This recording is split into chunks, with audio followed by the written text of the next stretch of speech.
여러분 안녕하십니까? 8월 24일 화요일 뉴스투데이 강원입니다. 제12호 태풍 오마이스의 북상에 따라 삼척 등 도내 일부 지역에 호우주의보가 발효됐습니다. 강원지방기상청은 제12호 태풍 오마이스의 북상에 따라 삼척과 태백, 영월, 강원 남부 산지에 호우주의보를 내렸습니다. 또 원주와 횡성에는 호우 예비특보도 내려졌습니다. 오늘 강원도 내에는 30에서 80mm의 강수량이 예상되고 있습니다.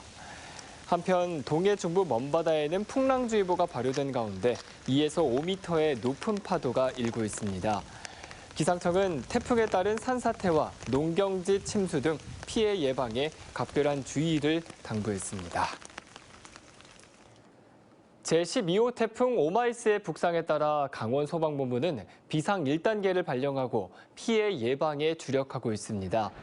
도소방본부는 긴급 소방지휘관 회의를 열고 태풍 예상 경로에 따라 긴급 인명구조와 피해 예방 대책 등을 마련했습니다. 특히 본부와 각 소방서 가용 소방력의 5분의 1을 동원하는 비상 1단계를 발령해 대응에 나섰습니다. 태풍 오마이스는 지난 2019년 태풍 미탁 등 강원 지역의 피해를 고려해 230개의 풍수의 인명피해 우려 지역을 집중 관리하고 있습니다. 수확철을 맞은 고랭지 여름 무에 병해가 번지면서 산지 폐기하는 사례들이 속출하고 있습니다. 코로나19 상황 속에서 어려움을 겪는 농가들의 시름이 더욱 깊어지고 있는데요.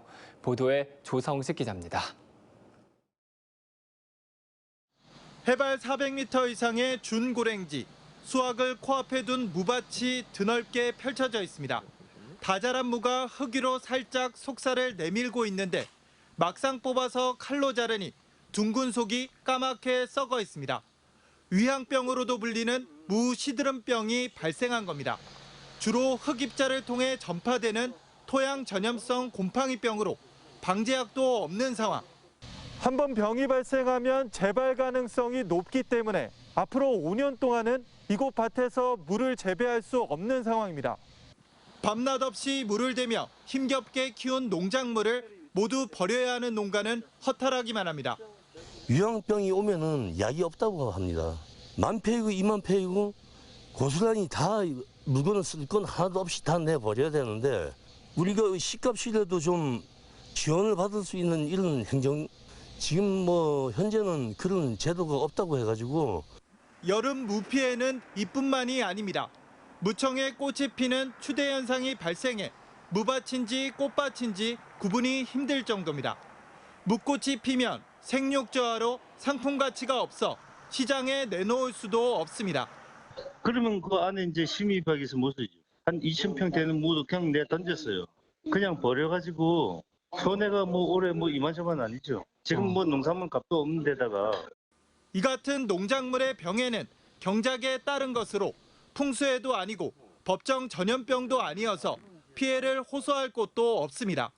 그러니까 연작을 피하는 방법뿐이 없어요. 흙에 이제 병원균이 있으면은 옮겨가면은 옮길 수 있는 거죠. 그래서 사용하시고는 트랙터를 깨끗이 관리를 하셔야죠.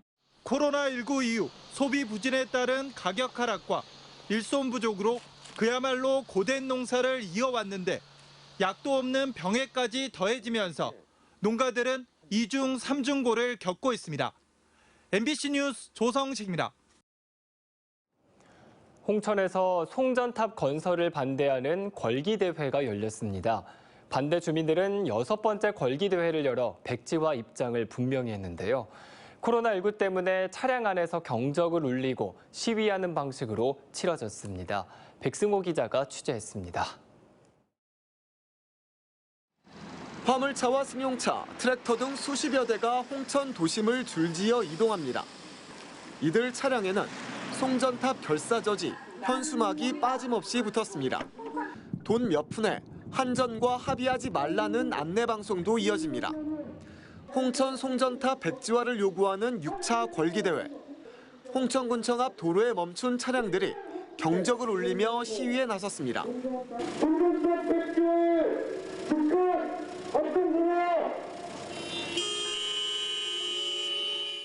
지난 2019년부터 송전탑 백지화를 주장한 반대 주민들은 최근 일부 사회단체와 군 의원들이 피해 최소화 방안을 찾자며 입장을 바꾼 것을 규탄했습니다.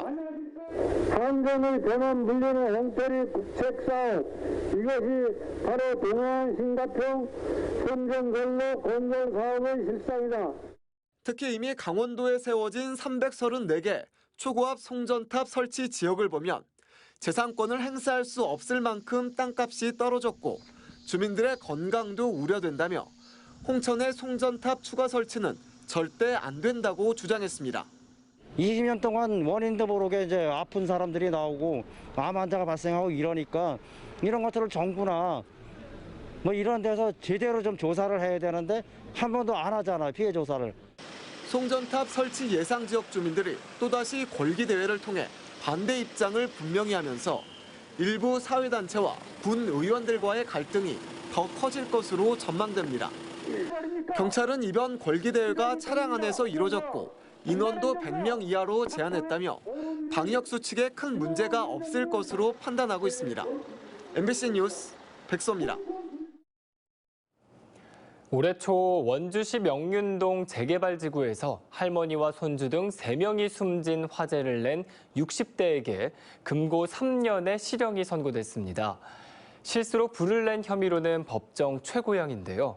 돌이킬 수 없는 피해를 일으켰다는 게 재판부의 판단이었습니다. 황구선 기자입니다. 타다 남은 지붕 기둥과 바닥에 널브러진 살림살이 도구들. 지난 1월 화마가 휩쓸고 간 뒤 사람의 흔적은 찾아볼 수 없고 빛바랜 폴리스 라인과 붕괴 위험 안내 문구만 덩그러니 남아 있습니다. 당시 화재로 7살과 9살 난 남매와 이들의 외할머니까지 3명이 숨졌습니다. 집도 3채나 불에 탔습니다. 경찰과 소방당국은 숨진 남매의 집 앞집에서 석유 난로를 켜고 잠이 들었던 60대 남성의 부주의로 불이 시작됐다고 최종 결론지었습니다. 남성이 덮고 자던 솜 이불이 석유 난로에 닿아 불이 났다는 겁니다. 그 사람은 안 다치게 튀어나왔어요. 뭐 조금 됐다는데 불난 상황에서 밑에 들어갔다 올라와서 보내는데 계속 울더라고요. 불이 난 지 7개월 만에 불을 낸 남성에게 실형이 선고됐습니다. 법원은 최초로 불을 내 막대한 피해를 발생하게 한 중실화 혐의로 해당 60대 남성에게 금고 3년의 법정 최고형을 선고했습니다. 통상 벌금형이 내려지던 실화 범죄들의 판례들을 볼 때 무거운 처벌이 내려진 겁니다. 조금만 주의를 기울였으면 안타까운 희생을 막을 수 있었기에 실수였는지 몰라도 재판부가 중대한 범죄로 인정했다는 분석이 나오고 있습니다. 거의 고의에 가까울 정도로 중대한 과실이 인정됐기 때문에 특히나 법정 최고형으로 처벌을 했다는 것은 이러한 부분에 대해서 법원에서 엄중하게 처벌하겠다는 의지를. 당시 기초생활수급을 하며 일용직 노동을 전전하던 60대 남성이 추위를 피하려다 대형 화재를 낸 만큼 재개발을 앞둔 주택 밀집 지역에 대한 화재 예방책을 보완해야 한다는 목소리도 높습니다. 이 때문에 재개발 예정지를 화재 경계지구로 특별 관리하는 법안도 발의된 상태입니다. 주기적인 소방 안전에 관한 순찰을 해야 될 필요가 있고요. 실제로 거기에 거주하는 분들로 하여금 조금 더 화재에 관심을 갖도록 교육을 하거나 훈련하도록 하는 그런 것이 꼭 필요하다는 생각입니다. MBC 뉴스 황구선입니다. 기후 위기를 극복하기 위한 탈탄소 경영이 시멘트 업계에서도 확산하고 있습니다. 쌍용에 이어 쌈표 시멘트가 2030년까지 유연탄 사용에서 벗어나겠다고 선언했습니다. 유인호 기자가 보도합니다.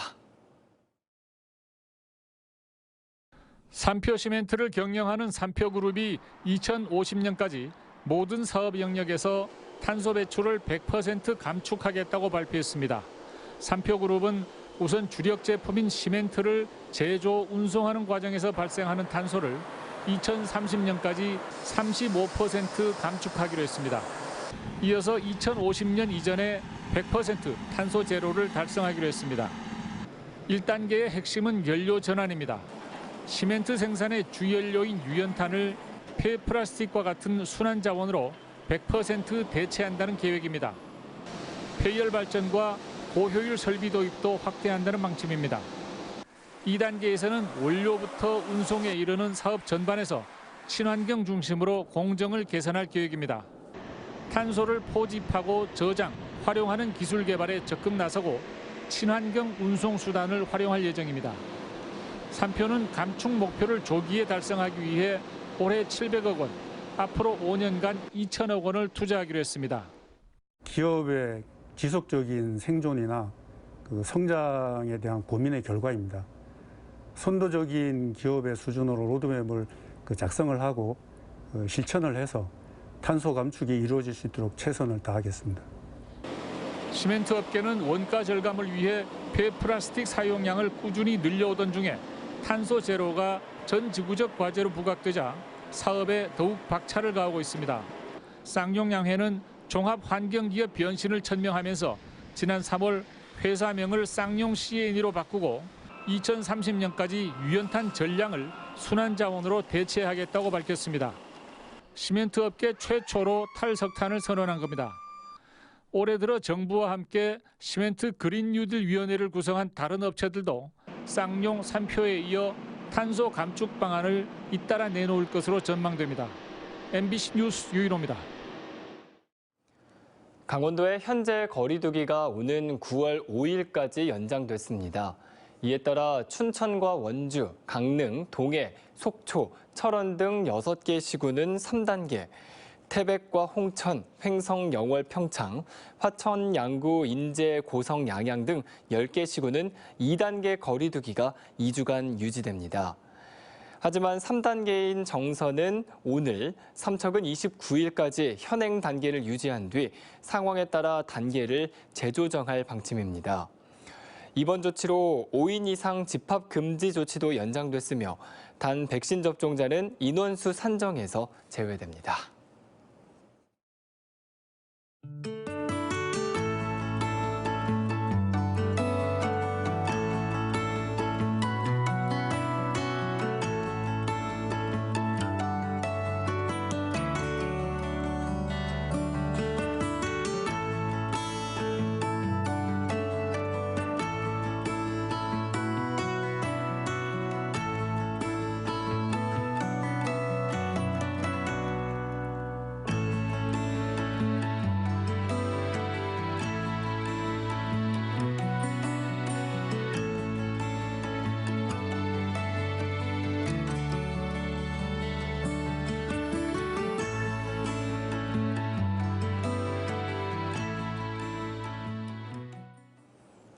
이번 달 강원FC의 K리그 경기가 모두 연기됐습니다. 한국프로축구연맹은 최근 강원FC 소속 선수 2명이 코로나19 확진 판정을 받았고 나머지 대부분의 선수들도 밀접 접촉자로 분류돼 자가격리를 하고 있어 24일 제주와의 홈경기, 27일 광주와의 홈경기를 모두 연기하기로 했습니다.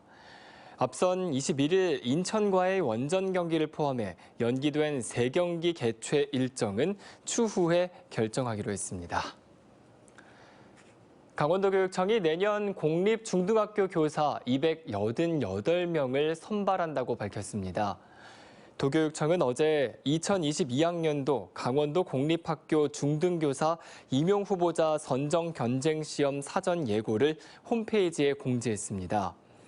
선발 예정 인원은 국어와 영어, 수학 등 총 22개 과목에 288명이지만 교육과정 변동 등으로 바뀔 수 있어 오는 10월 15일 시행될 확정 공고문을 반드시 확인해야 합니다. 수시 원서 접수가 보름 앞으로 다가온 가운데 어제부터 수능 온라인 강좌가 운영되고 있습니다. 강원도교육청은 코로나19와 교육 환경 차이에서 오는 대입 준비 과정에서의 격차를 해소하기 위해 3명에서 6명 사이 소규모 쌍방향 수능 온라인 강좌를 10월 말까지 진행합니다. 올해는 수도권 대학들이 대부분 학생부 교과 중심의 지역균형 전형을 신설하고 정시 수능 위주 선발이 늘어나 학생 참여도가 높을 것으로 예상했습니다. 이상으로 뉴스투데이 강원을 마칩니다. 고맙습니다.